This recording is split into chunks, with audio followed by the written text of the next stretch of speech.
Я щиро вас вітаю, і я сьогодні хочу проповідувати про те, що Ісус Христос звільняє від усякого прокляття. Біблія говорить нам, що Христос взяв на себе наші беззаконня, ዛሬ ኢየሱስ ክርስቶስ ከእያንዳንዱ እርግማን እንዴት እንደሚያድን መስበክ ፈልጋል።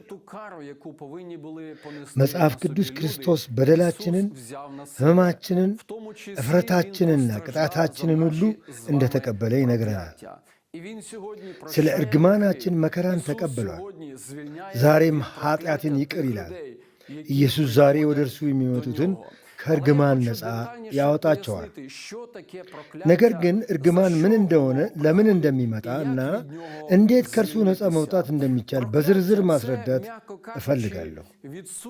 በግርድፉ ስናስቀምጠው እርግማን የእግዚአብሔር በረከት አለመኖር ነው። ነገር ግን በቀጥታ የሚያመለክተው በፕላኔታችን ላይ ስለሚደርሱ የተለያዩ ችግሮች፣ በሽታዎች፣ የመሬት መንቀጥቀጥ፣ ረሃብና ሌሎች አደጋዎች ነው። ይህ ሁሉ የሚሆነው ለምንድን ነው? ከየት ነው የመጣው? የእነዚህ ጥያቄዎች መልስ ሁሉ በእግዚአብሔር ቃል ውስጥ ይገኛል። ስለ እርግማን ለመጀመሪያ ጊዜ የተጠቀሰው በዘፍጥረት መጽሐፍ ውስጥ ነው። አዳምና ሔዋን ኃጢአት አድርገው በእግዚአብሔር ፊት ጥፋታቸውን ለመቀበል ፈቃደኛ ባለመሆናቸው እግዚአብሔር የኃጢአታቸው ውጤት ምን እንደሆነ መናገር ጀመረ። በመጀመሪያ እግዚአብሔር ዲያብሎስ እባቡን አነጋገረው። ዘፍጥረት 3:14 እግዚአብሔር እባቡን ይህን ስላደረግ ከከብቶችና ከዱር አራዊት ሁሉ ተለይተ ተረግመሃል አለው። እባቡም በእርግማን ስር ወደቀ። ቀጥሎም እግዚአብሔር በአዳም ኃጢአት ምክንያት በምድር ላይ ስለሚሆነው ነገር እንደተናገረ እናነባለን። ዘፍጥረት 3:17 አዳምንም የሚስትህን ቃል ሰምተሃልና ከእርሱም አትብላ ብዬ ያዘዝሁን ዛፍ በልተሃልና ምድር ስለ አንተ የተረገመች ትሁን አለው። እርግማንም በምድር ላይ እንደወደቀ ልብ ይበሉ። አዳምና ሔዋን የሚኖሩባት ምድር የተባረከች ነበረች። እግዚአብሔር ምድርን ፈጠረ፣ እርሷም የእርሱ ናት። ነገር ግን እግዚአብሔር የሰውን የዚህችን ምድር ጌታ አድርጎ ሾመው። አዳም የእግዚአብሔርን ትእዛዝ ችላ ብሎ ዲያብሎስን ስለታዘዘ እርግማን መጣ። አዳም የእርግማንን በር ከፈተ። አዳም ለዲያብሎስ መንገድ ሰጠ። ዛሬ ሰዎች የእግዚአብሔርን ድምፅና ቃል ችላ ሲሉ እርግማን ወደ ሕይወታቸው ይመጣል። ከእግዚአብሔር ቃል ውስጥ አንድ በጣም አስፈላጊ የሆነ ክፍል ማንበብ እፈልጋለሁ። ይህም ወደ በረከት እንዴት መምጣት እንዳለብንና በሰዎች ላይ እርግማን ለምን እንደሚመጣ የሚነግረን ነው። ይህ ቃል በዘዳግም መጽሐፍ ምዕራፍ 11 ቁጥር 26፣ 27ና 28 ውስጥ ተመዝግቧል። እነሆ ዛሬ በፊታችሁ በረከትንና እርግማንን አኖራለሁ። ይህ የእግዚአብሔር ቃል ነው። እግዚአብሔር በረከትንና እርግማንን ይሰጣል። እግዚአብሔር እነዚህን ቃላት ለአይሁድ ሕዝብ ተናገረ። እግዚአብሔርም ደግሞ እንዲህ ይላል፣ ዛሬ የማዛችሁን የአምላካችሁን የእግዚአብሔርን ትእዛዝ ብትጠብቁ በረከት ነው። ነገር ግን የአምላካችሁን የእግዚአብሔርን ትእዛዝ ባትጠብቁ፣ ብትጥሱ፣ ባትታዘዙ፣ ዛሬም የማዛችሁን መንገድ ብትተዉ፣ የማታውቋቸውንም ሌሎች አማልክት ብትከተሉ እርግማን ይሆናል። እግዚአብሔር ለተመረጡት ሕዝቡ ስጦታ ይሰጣልና በረከትንና እርግማንን አቀርብላችኋለሁ።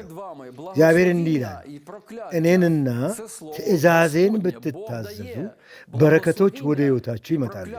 እኔንና ትእዛዜን ችላ ብላችሁ ብትተዉ እርግማን በእናንተ በምታደርጉት ሁሉ ላይ ይመጣል። ዘዳግም ምዕራፍ 8ና 9 በመጽሐፍ ቅዱስ ውስጥ ብናነብ ጌታ የበረከትንና የመርገምን ምንነት በዝርዝር እንዴት እንደገለጸ እናያለን። ስለ እርግማን የሚነግሩንን ተጨማሪ ጽሑፎች ማንበብ እፈልጋለሁ። ይህም በዘዳግም 7:17 ላይ ተጽፏል። እግዚአብሔር የባልንጀራውን ድንበር የሚተላለፍ ርጉም ይሁን፣ ሕዝቡም ሁሉ አሜን ይላል።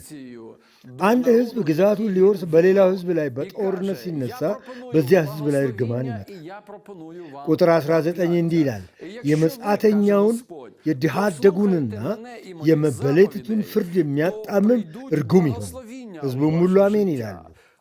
ይህ ጽሑፍ የመጻተኛውን የድሃ አደጉንና የመበለቲቱን ፍርድ ስለሚያጣምሙ ሰዎች ነው። ማለትም ተጋላጭ ለሆኑ ሰዎች ኢፍትሐዊ አያያዝ ለሚያደርጉ ነው። መበለቶችን ወይም ከሌሎች ሰዎች ጋር ግንኙነት ኃይል ወይም ሥልጣን የሌላቸውን የሚያሰቃዩ ሰዎችን ያመለክታል። እንደነዚህ ያሉትን ሰዎች የሚበድሉ የተረገሙ ናቸው። ቁጥር 4 ባልንጀራውን በስውር የሚገድል እርጉም ይሁን። ሕዝቡም ሁሉ አሜን ይላል። ማለትም የሚያከፋፍልና ሰዎችን ለመግደል የሚጠቀም ገንዘብ የሚያገኝ በዚህ ንግድ ውስጥ ስኬታማ እንደሚሆን የሚያስብ ማንኛውም ሰው ተቃራኒው እውነት ነው። መጽሐፍ ቅዱስ እንዲህ አይነቱ ሰው የተረገመ ነው ይላል። ሰውን ለመግደል የሚያዝ ወይም በሌላ መንገድ የሚገድል ማንኛውም ሰው እርግማን ይደርስበታል። መጽሐፍ ቅዱስ እንደሚለን አንድ ልጅ ገና በማኅፀን ውስጥ እያለ እግዚአብሔር ሕይወቱን አስቀድሞ ወስኗል። ዘመኑ ሁሉ ለዚህ ልጅ በእግዚአብሔር የተወሰነ ነው። ያልተወደደውንም ልጅ ሕይወት የሚወስድ ሁሉ በእርግማን ስር ይወድቃልና የእግዚአብሔር ቃል በግልጽ እንዲህ ይላል፣ ባልንጀራውን በስውር የሚገድል የተረገመ ነው። ቁጥር 25 እንዲህ ይላል፣ ነፍስን ለመግደልና ንጹሕ ደም ለማፍሰስ ጉቦ የሚቀበል የተረገመ ነው። ሕዝቡም ሁሉ አሜን ይላሉ። እንደገና እግዚአብሔር ንጹሕንን የሚገድል ሁሉ የተረገመ ነው ብሎ አጽንዖት ይሰጣል። አንድ ሕዝብ ንጹሐንን ቢገድል በመላው ሕዝብ ላይ እርግማን ይወድቃል። የእግዚአብሔር ቃል የእግዚአብሔርን ትእዛዝ በመጣስ ሰዎች የእግዚአብሔርን በረከት እንደሚያጡ ያስተምረናል። በተለያዩ ኃጢአቶች ውስጥ በጣም ዝቅ ብለው ከወደቁ የእርግማን በር በሕይወታቸው ውስጥ ይከፈታል። አሁን በኢሳይያስ 4:5 እና 6 ላይ ወደሚገኘው አንድ ጠቃሚ መጽሐፍ ቅዱስ ጥቅስ ትኩረትን መሳብ እፈልጋለሁ። መጽሐፍ ቅዱስ እንዲህ ይላል፣ ምድሪቱ በነዋሪዎቿ ምክንያት ረክሳለች፣ ሕጎቹን ስለተላለፉ፣ ሥርዓቱን ስለለወጡ፣ ዘላለማዊውን ቃል ኪዳን ስለጣሱ፣ ስለዚህ እርግማን ምድሪቱን በልታለች፣ ነዋሪዎቿም ተቀጥተዋል። ስለዚህ ምድሪቱ ነዋሪዎች ተቃጥለዋል፣ ጥቂት ሰዎችም ቀርተዋል። በዚህ ጥቅስ ውስጥ ምድሪቱ በሚኖሩባት ሰዎች ምክንያት እንደረከሰች እናነባለን። እነዚህ ሰዎች የእግዚአብሔርን ሕግ ስለተላለፉና ዘላለማዊውን ቃል ኪዳን ስለጣሱ እግዚአብሔር ያዘዘውን ሰዎች ችላ ብለዋል። ሰዎች የእግዚአብሔርን ሕግ ንቀው ከእግዚአብሔር ድንጋጌዎች ጋር የሚቃረን የራሳቸውን ሕግ መፍጠር ጀመሩ። መጽሐፍ ቅዱስ ስለ መዘዙ ይናገራል። ስለዚህ እርግማኑ ምድሪቱን በላች። ለዚህ ነው በምድር በአገሩ በሕዝቡ ላይ እርግማን የሚመጣው። የእግዚአብሔርን ቃልና የእግዚአብሔርን እውነት ሲክዱ ነው እርግማኑ የሚመጣው። ከመዝሙር መጽሐፍ ሌላ አስፈላጊ ጽሑፍ ማንበብ ፈልጋለሁ። ብዙዎቻችን ይህንን የመጽሐፍ ቅዱስ ጥቅስ ማንበብ እንወዳለን። ነገር ግን ስለምን እንደሚናገር መረዳት በጣም አስፈላጊ ነው። መዝሙር 106 ቁጥር 37 እና 38 እንዲህ ይላል፣ ወንዶችና ሴቶች ልጆቻቸውን ለአጋንንት ሰው የንጹሕን ደም የወንዶችና የሴቶች ልጆቻቸውንም ደም ለከነዓን ጣዖታት ሰዋቸው፣ ምድሪቱን በደም ረከሰች። እግዚአብሔር ወደ ተስፋይቱ ምድር ስላመጣቸው የአይሁድ ሕዝብ ይነግረናል። መጽሐፍ ቅዱስ ወንዶችና ሴቶች ልጆቻቸውን ለአጋንንት እንደሰዉ ይነግረናል። አይሁድ ከዚያ ወዲያ ያባረሯቸው ሕዝቦች ዲያብሎስን አገልግለዋል፣ አጋንንትንም ያመልኩ ነበር፣ ልጆቻቸውንም ሰው። ነገር ግን አይሁድ በዚያ ቦታ ሲኖሩ እግዚአብሔር ከዚያ ምድር ያባረራቸው ሕዝቦች የሚያደርጉትን ተመሳሳይ ነገር ማድረግን ተምረዋል። አይሁድ ወንዶችና ሴቶች ልጆቻቸውን ለተለያዩ ጣዖታት መሥዋዕት ማድረግ ጀመሩ። እንዴት አስፈሪ ነው! እንዴትስ እግዚአብሔራዊ ያልሆነ ነገር ነው! ልጆቻቸውን በማቃጠል መግደል እስኪችሉ ድረስ ዝቅ ብለው መጎተት ቻሉ። መጽሐፍ ቅዱስ በዚህ ምክንያት ምድሪቱ እንደረከሰች ይነግረናል። በንጹሕ ደም ማፍሰስ ምክንያት ምድሪቱ ረክሳለች። በዚህ ምክንያት በነቢዩ ኢሳይያስ መጽሐፍ ውስጥ እንደምናነበው እርግማን ምድርን ትበላለች። ዛሬ በዓለም ዙሪያ የመሬት መንቀጥቀጥና ጥፋት ለምን አለ? ሰዎች ብዙውን ጊዜ ብዙ ሰዎች ሲታመሙ፣ ጦርነት፣ ረሃብ፣ ሌሎች በሰው ልጆች ላይ ክፋትን የሚያመጡ አደጋዎች ሲከሰቱ እግዚአብሔር የት አለ ብለው ይጠይቃል። እውነታው ግን የተወሰኑ ሕጎች መኖራቸው ነው። እግዚአብሔር እኔንና ቃሌን የማትታዘዙ ከሆነ እርግማን ይመጣል፣ ብትሰሙ ግን በረከት ይመጣል። ዛሬ በአንድ ወር ውስጥ ብቻ በዓለም ዙሪያ 4 ሚሊዮን ጽንስ ማስወረዶች ይከናወናሉ። እነዚህም ይፋዊ ስታቲስቲክስ ብቻ ናቸው።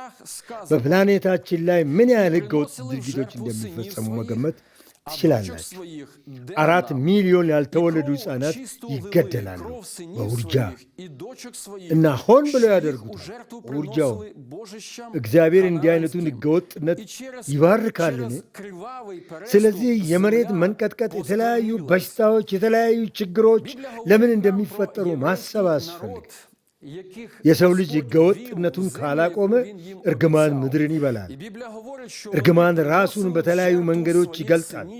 ከግድያዎች በተጨማሪ ብዙ ማታለል፣ ዝሙት፣ ጣዖት አምልኮ፣ አስማታዊነት፣ የክርስቲያኖች ስደት፣ ሰዎችን መርገም፣ መጥፎ ቃላትን መናገር፣ ስርቆት፣ ኢፍትሐዊነት፣ ሙስናና ሌሎች ሕገወጥ ድርጊቶች በፕላኔታችን ላይ ይከሰታል።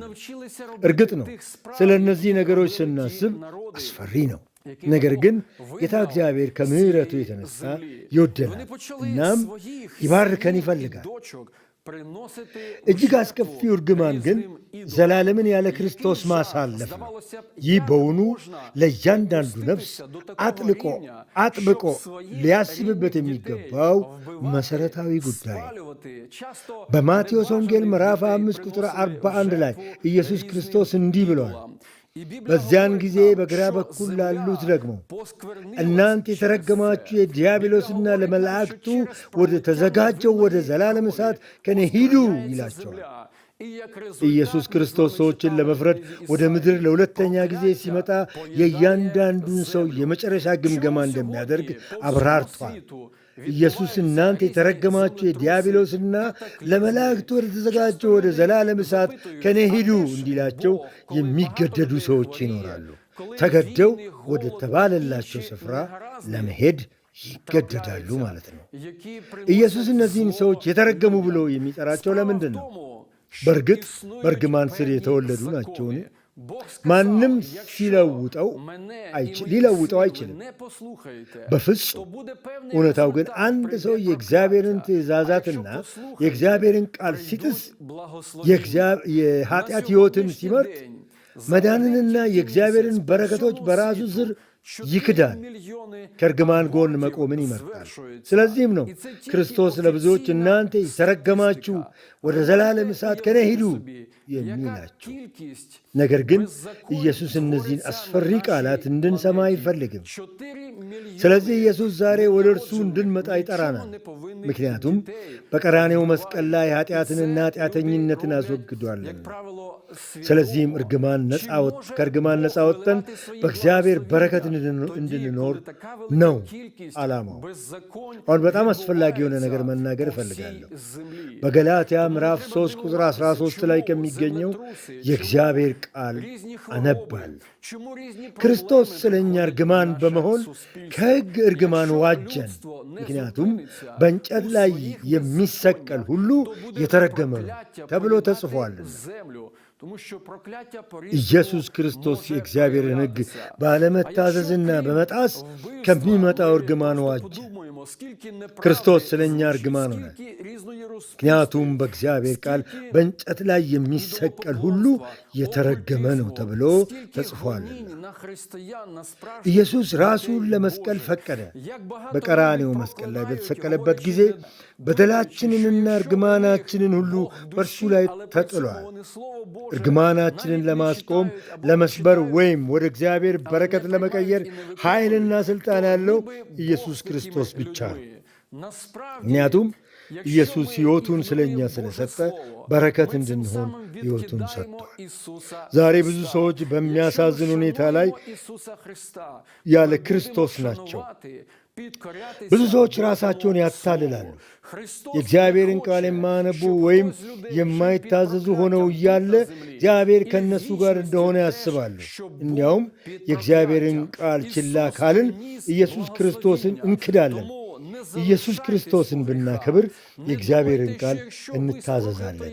ክርስቶስ ማንም ሰው በዚች ምድር ላይ በእርግማን ስር እንዲኖር ወይም ለዘላለም እርግማን እንዲሆን አይፈልግም። ኢየሱስ በረከትን አምጥቷል። ስለዚህ በኃጢአት አትቆዩ። ሕይወታችሁ በችግር የተሞላ ከሆነ ይህ የእግዚአብሔር ፈቃድ ነው ብላችሁ አታስቡ። ምናልባት በእርግማን ስር እየኖራችሁ ይሆናል። ወደ ክርስቶስ ነው። ሕይወታችሁን እንዴት እንደሚለውጥና እንደሚባርካችሁ ታያላችሁ። ኢየሱስ ይህንን ማድረግ በጣም ይፈልጋል። ትልቁ በረከት የዘላለም ከእርሱ ጋር መሆን ነው። በእግዚአብሔር መንግሥት ውስጥ እርግማን አይኖርምና የእግዚአብሔር ቃል ይህንን ይነግረናል።